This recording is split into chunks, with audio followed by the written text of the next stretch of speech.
It started with a flat tire and a panic attack. I was sitting on the curb outside that greasy diner on Maple, clutching my knees to my chest, my apron stained with coffee and tears. Need help? His voice cut through the buzzing traffic, deep. Calm. I looked up. He crouched beside me, leather jacket, stubble, storm grey eyes. Dangerous and beautiful. I'm fine, I whispered, even though my voice cracked. You're not. He didn't leave, just sat there, quiet. Let me fix your tire, I nodded, too tired to argue. While he worked, I watched him from the sidewalk.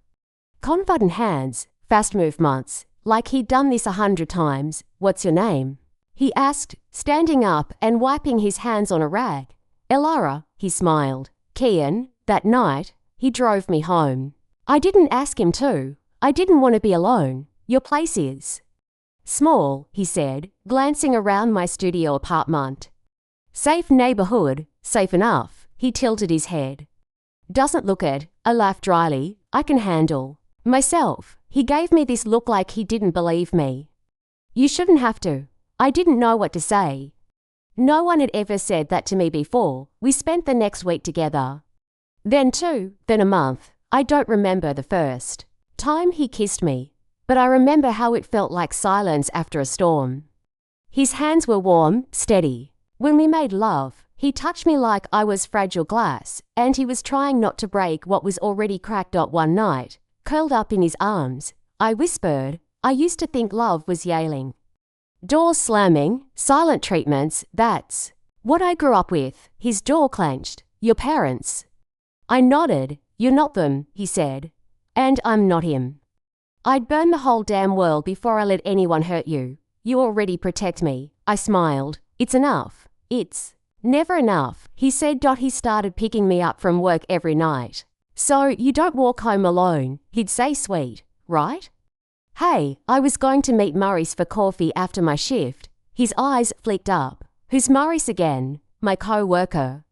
She's cool like single. I blinked. She's a girl. Oh, he kissed my forehead.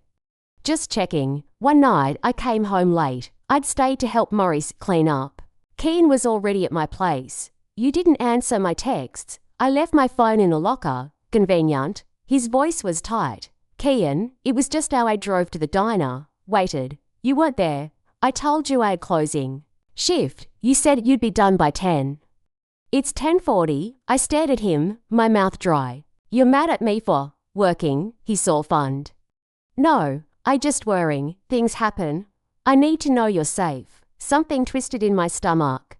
I'm not used to someone caring this much. He touched my cheek. That's what love looks like. Another night, I wore a low-cut dress.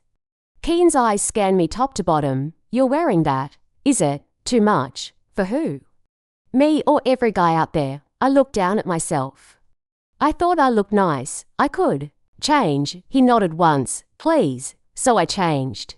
And I told myself, he's just protective. 3 months in, he asked me to quit the diner. Waitressing isn't safe, he said, scrolling through something on his phone. It's a job. I need it. You could do something better, like. What? He looked up. Stay home. Rest. You've been through so much. Elara. I shook my head. Kian, I need to make my own money. His jaw clenched. So you don't trust me to take care of you? I didn't say that. You didn't have to. He stood up and walked out. The next morning, there were flowers on my doorstep. And a note. I'm sorry. I love you. I just want to protect what's mine. I should have noticed the word mine. I should have known. But I clutched the flowers to my chest, smiled like a fool, and whispered to myself, at least he came back. Because back then, his arms still felt like safety. You're wearing that. I stopped halfway through zipping my dress. What do you mean? Kian leaned against the door frame, arms folded, the neckline. It's low. It's date night, I smiled, smoothing the fabric. You picked the restaurant. I didn't ask you to advertise. My chest tightened. Advertise what? He walked over and tugged the neckline up a little. Your body, it's for me, not strangers. It's just a dress. You don't see how they look at you. I do. I swallowed hard. Do you want me to change? I want you to respect me. That night, I wore a sweater. A week later, I laughed at a customer's joke at the diner. When I got in the car, Kian didn't say hi. What's wrong? I asked. That guy, the one with the stupid tie. You laughed a little too hard. He tipped me in coins. Kian. I laughed because I didn't want to scream. He didn't smile. You touch your hair when you flirt. You did that twice. I touch my hair when I'm stressed. He stared out the windshield. Just be careful. I don't like sharing what's mine. I turned my face to the window. I didn't want him to see the way my lip trembled. Maurice found me crying in the supply closet. Again? She asked, crouching beside me. I'm just tired. I lied. She raised an eyebrow. Girl, you've been tired for 3 months. I wiped my eyes. Kian he loves hard. That's all. That's not love, she said quietly. That's control. I stared at her. You don't even know him. I don't have to. You're not the same Elara who danced on tables and sent drunk memes at 2 a.m. I laughed weakly. I haven't been drunk in months. Exactly, that night. Kian picked me up and asked for my phone. Why? Let me see it. No. He looked at me like I'd slapped him. What are you hiding? Nothing. It's my privacy. Do you have nudes on there? What? No. Then give it to me. My hand shook as I handed it over. He scrolled through my messages. Who's Jonah? A regular. He left a good review. That's it. Sounds flirty. It wasn't. You're too naive. Elara? Guys don't message girls just to be nice. He tossed my phone in the back seat. I deleted him. Though, next morning, I texted Maurice. Me. Coffee after shift. Maurice? Can't. Busy. Me. Tomorrow. Maurice? No reply me. Did I do something wrong? Maurice? Seen I stared at the screen. Heart sinking. Kian kissed my shoulder while I brushed my teeth. You okay, baby? I nodded, just tired. He wrapped his arms around my waist. I'm proud of you. You're learning to put us first, Yeah, you're not running around with those flaky friends anymore.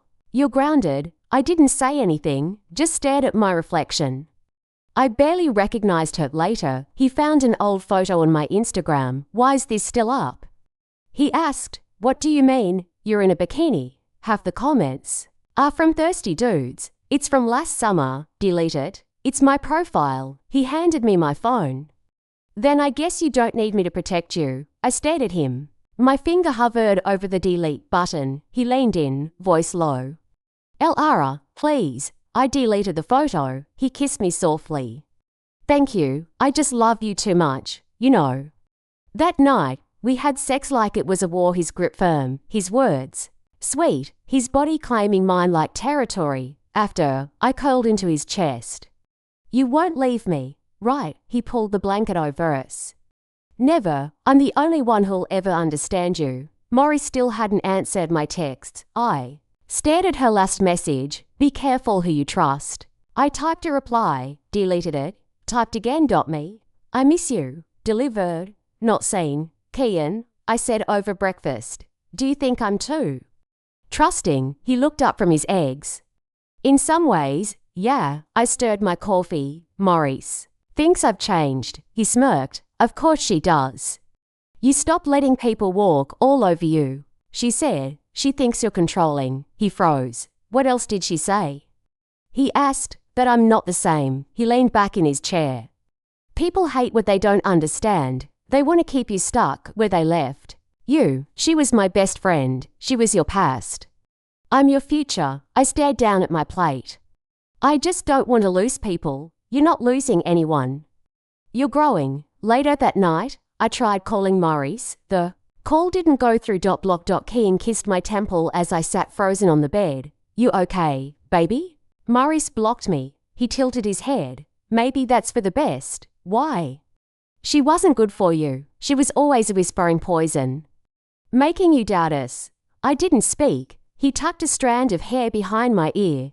You have me now. You don't need anyone else. His voice was soft, soothing. I nodded slowly. But deep inside, something cracked out, and for the first time, I wondered if love was supposed to feel this lonely. I don't want to go, I whispered, adjusting my top in the mirror. Kian stood behind me, buttoning his shirt. It's just a party. You'll be fine. I don't know anyone there. You know me. Exactly. He smiled like that. Fixed everything and walked out. The music pulsed through the house like a heartbeat I didn't trust. Strangers everywhere, laughter, clinking glasses, perfume clouding my breath. Kian gripped my waist. Relax, baby. You look hot. I feel out of place. You always say that. And I'm always right. He kissed my cheek. I'll grab us drinks. I stood by the fireplace, pretending to text. That's when I saw her. Tara. Long legs, slick black dress, perfect teeth. She leaned in, laughing way too hard. At Kian. He didn't pull back, didn't even glance around to see if I was watching, just smiled like he used to smile at me. Who's she? I asked when he returned. Tara, you've met her before. When? Last year, one of my old clients. Chill. You called her distraction. He sipped his drink. She's harmless. She had her hand on your arm. She was drunk. She wasn't. He stared at me. Why are you making a scene? I'm asking a question. He lowered his voice. Don't embarrass me. I'm embarrassed just standing here. Kian exhaled and set his glass down. I'm not doing this with you right now. Then when? He walked away, and I went looking for a bathroom before. I broke. The door clicked shut behind me. I slid to the floor, hugging my knees. God, what am I doing? I splashed cold water on my face. Mascara smeared under my eyes. A knock. Elara? His voice. Go away. Open the door. No. A pause. Then, you're overreacting. I saw you with her. I wasn't doing anything. She touched you. And I didn't touch her back. You didn't stop her. Elara, why didn't you come after me sooner? He sighed. Because you need to grow up. I clenched my jaw. Forget it. Suit yourself. I waited for his footsteps to fade before I breathed again. Later that night, I lay in bed, staring at the ceiling. Kian climbed in next to me. You're still mad. I didn't answer. You gonna punish me with silence? Still nothing. He leaned close, breath warm on my neck. Don't be dramatic. I chose you, didn't I? I didn't flinch, didn't blink, didn't breathe. I could be with anyone, but I'm here. He pulled me against his chest. I closed my eyes, pretended to sleep. In the morning, I checked my phone. Nothing loaded, no signal. I muttered. Actually, Kian handed me a coffee. I deactivated your accounts. I looked up. What? Your socials. I took care of it. What do you mean you took care of it? They were full of old photos, creeps from your past. I deleted the apps and locked the profiles. You didn't even ask me. You're always overwhelmed. I did it for your peace of mind. I stood up, heart pounding. Give me my phone, Elara, now. He handed it over like it was nothing. I opened the app store. The login screen was blank, every password changed. You went into my email too. I needed to be sure you weren't being followed. By who? My cousin who liked a selfie from 2019. You're spiraling. No, I'm waking up, he scoffed. You're being ungrateful for wanting control over my own life. I'm trying to protect you. You're trying to own me. He stepped forward. Watch your mouth. I stepped back. Or what? He stared at me. I love you. No, Kian, you love owning me. The silence between us buzzed louder than the party music last night. You'll thank me later, he muttered. Walking away, I sat on the edge of the bed, phone still in hand. And for the first time, I didn't want him to come back. Who's Dylan? Kian's voice snapped through the kitchen like a whip. I blinked. What? Don't play dumb. Your messages.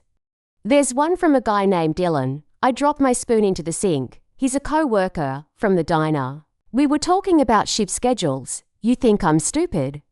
I think you're paranoid. He stepped closer. Don't push me. I crossed my arms, then stopped acting like I did something wrong. You texted him at midnight. He asked if I could cover his shift. And you responded with a smiley face. My jaw dropped. You're actually serious. You're cheating. I stared at him. You don't believe that. He moved fast, snatched my phone off the counter. Kian, give it back. No, I lunged for it. He pulled away. Let's see what else you've been hiding. I grabbed his wrist. Give me my phone. Then I heard it crack. He slammed it against the wall. Glass shattered. Pieces rained down like hail. I froze. I paid for that, I whispered. He didn't blink. I don't care. Something inside me split open. I'm done. With what? You, he laughed. No, you're not. I am. He stepped forward. Where do you think you're going? I backed away. Anywhere you're not. You're being dramatic. You're being dangerous. Elara, don't. His face changed. Panic, regret. I didn't mean it, save it. I grabbed my bag, keys, and what was left of my pride. You'll be back, he said, behind me. I didn't answer. I slammed the door so hard the walls shook. I drove aimlessly for an hour. My hands trembled on the wheel. My chest ached, and then I remembered her, Aunt Mireya. We hadn't spoken in a year. Not since my mother's funeral, but I remembered her hug, her voice. Real love never cages you. Elara, it frees you. I pulled over and dialed her number from memory on a stranger's borrowed phone. She answered on the second ring. Hello. It's me, I said, voice cracking. Elara, die. I didn't know where else to go. She didn't hesitate. Come, I'll leave the porch light on. Her house smelled like cinnamon and safety. She wrapped me in a blanket, poured tea into a chip blue mug, and sat across from me without asking any questions. I stared at the steam rising between us. He broke my phone. Did he hit you? No, but he could have. I nodded. I stayed because I thought I owed him something. He was there when I had no one. You don't owe people for being kind, especially when that kindness turns into a cage. My throat tightened. He said I was cheating. Were you? No. Then why are you crying like you were? I looked up at her because I believed him for a second.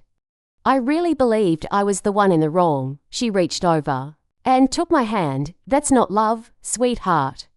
That's control. I broke then. I let it all out. Not just tonight, but the months of quiet erasing, of saying yes when I meant no, of tiptoeing around his moods. She didn't say anything else. She just held my hand while I unraveled. That night, I charged a burner phone and turned it on. 47 messages.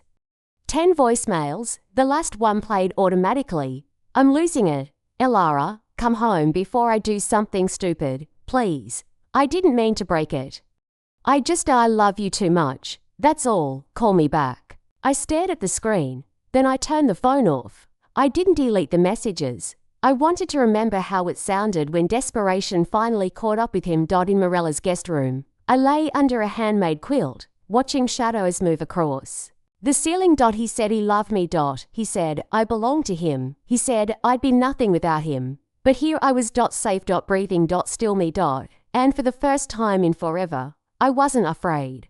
The knock came just after midnight. Soft, repeated, soaked. I pulled back the curtain. He was there, Kian, drenched, barefoot. I didn't move. Just watched him sway slightly on the porch like the rain itself was trying to push him away. Elara, he called. Please, I'm freezing. Mireya stepped up behind me. You don't have to open it. I just want him gone. I'll stay close. I opened the door halfway. His eyes locked onto mine. Elara, he whispered. I messed up. I know that. I know. I didn't speak. I can't eat. I haven't slept. I swear, I didn't mean to scare you. You threw my phone against a wall. I was scared. He choked. I thought I was losing you. I panicked. But I'd never hurt you. Elara, I couldn't. You already did. He dropped to his knees. The porch light made him look like a ghost. I'll do anything, he begged. Therapy, church, rehab if that's what you think I need. Just don't leave me. I'll die without you. You won't, I said quietly. You're everything I have. You had me. You broke that. Rain hit his back like punishment. I love you, Elara, he cried. Don't throw us away. I opened my mouth but nothing came out. He looked so small. So broken. Then Mireya stepped forward. Her voice didn't rise. It didn't need to. You can't save a drowning man if he's pulling you under. He blinked at her like he hadn't even noticed she was there. Elara, he hissed. You're really listening to her. She's the only one telling me the truth. I said I'd change. And I said I'm done. He rose slowly, dripping, shaking. Something in his face shifted. The softness vanished. You'll regret this, he said flatly. You'll come crawling back. Mireya crossed her arms. Leave, now. His lip curled. This isn't over. I closed the door. This time, I didn't cry. The next morning, I walked out to my car.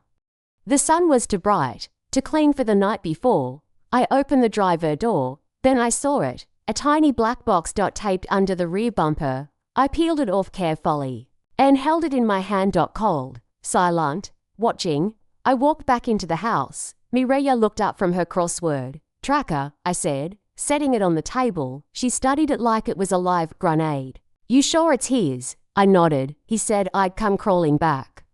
Guess he wanted to make sure. Call the police. Not yet.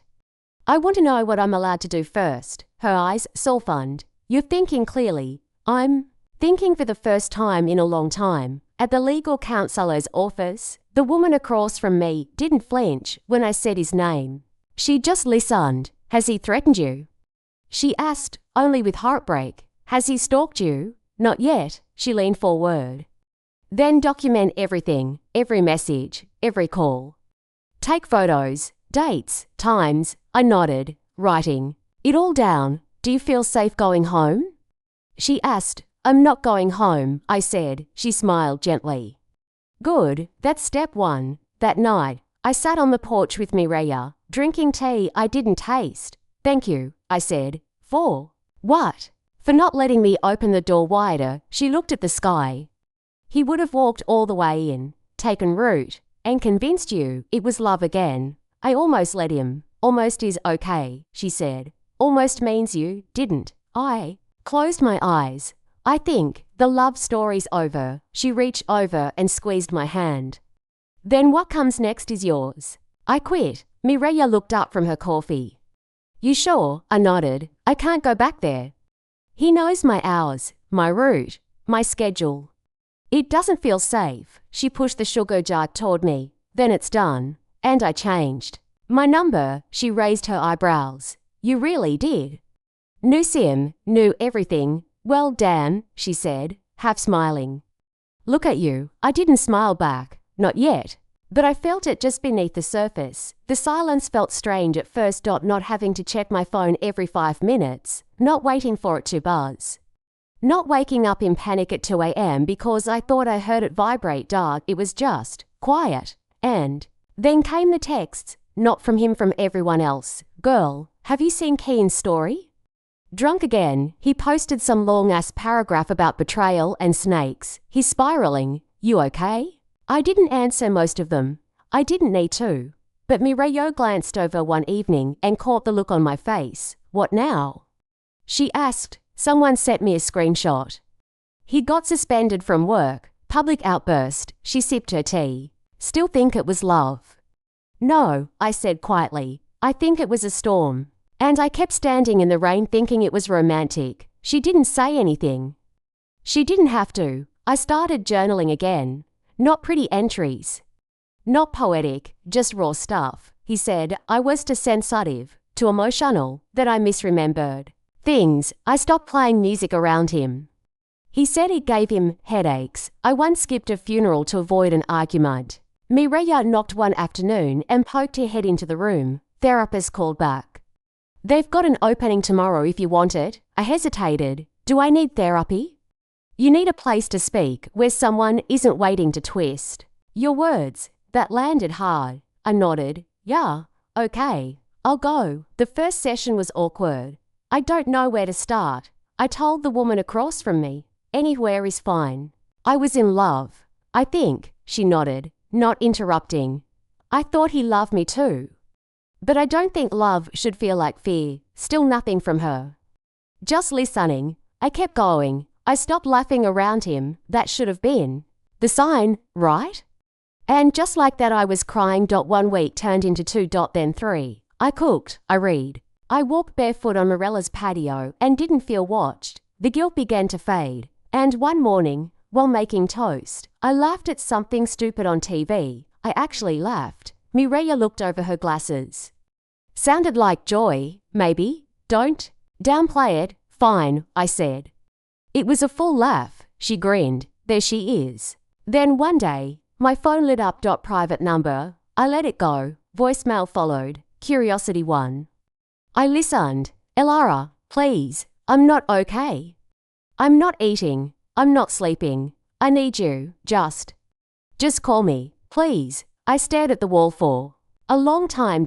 And then blocked the number. No hesitation. No tears. Nothing left to give. He's falling apart. My old co-worker texted later. You didn't hear this from me, but HR's involved now. Something about harassment complaints. I reply, thanks for the heads up. That was it. No questions. No pity. Just acknowledgement. That night, Mireya poured 2 glasses of red. To silence, she said. Raising hers. To peace, I added. Clinking mine against hers. She nodded. Same thing, most days. I took a sip and leaned back in the chair. Funny, isn't it, what is? That the last thing I ever gave him was the one thing he hated most. Your silence, my power.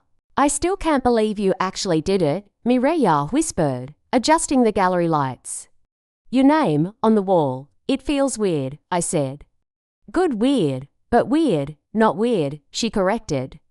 Right, it feels right. The walls were filled with canvases I thought would never leave the attic. Angles, colours, emotion I couldn't put into words. But somehow I painted it. Guests started trickling in. Wine glasses clinked. Compliments floated around like soft jazz. I should have felt proud. I didn't till I saw him. Kian. Button shirt. Polished shoes. Smug confidence barely hanging on behind bloodshot eyes. He walked in like he belonged. I froze. You want me to get security? Mireya asked, already halfway across the room. No, I said. I've got it. He walked straight to the center canvas, the one I'd painted after I blocked his number. A woman with her mouth sewn shut, but her eyes on fire. You always were dramatic, he said quietly. I looked at him. Really looked. The charisma had cracked. Kian, I said. He smiled like we were old friends catching up. This your new thing? Paint, pretend, perform. You're not supposed to be here.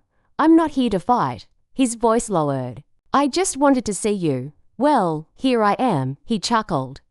You don't even miss me, do you? No, I said. Not the version you showed me. He rubbed his jaw. You've changed. No, I corrected. I've come back. To myself. You just didn't know the real me. He stared at the painting again. You make me the villain in all this. You made yourself the villain, I said calmly. You just didn't want the consequences. He turned toward me. Eyes sharper. I was hurting too. You know, you can hurt, I said. That doesn't excuse what you did. I loved you. No, I whispered. You wanted to own me. There's a difference. He looked like he might cry, or punch a wall. Or both. You always think you're so strong, he muttered. I don't think I am. I know I am. He clenched his fists. You'll regret this someday. Being so cold, I took a step forward, not flinching, not backing down. You don't get to be the villain and the victim, Kian. Pick one. His eyes flickered. I turned, and I walked away. Later, as the gallery emptied, I found Mireya restocking wine. You okay? She asked. Yeah, really. He showed up, talked nonsense, and left. He's got some nerve, she muttered. I shrugged. He wanted a performance. I gave him silence. She studied me. You're different now. I'm me now, she smiled.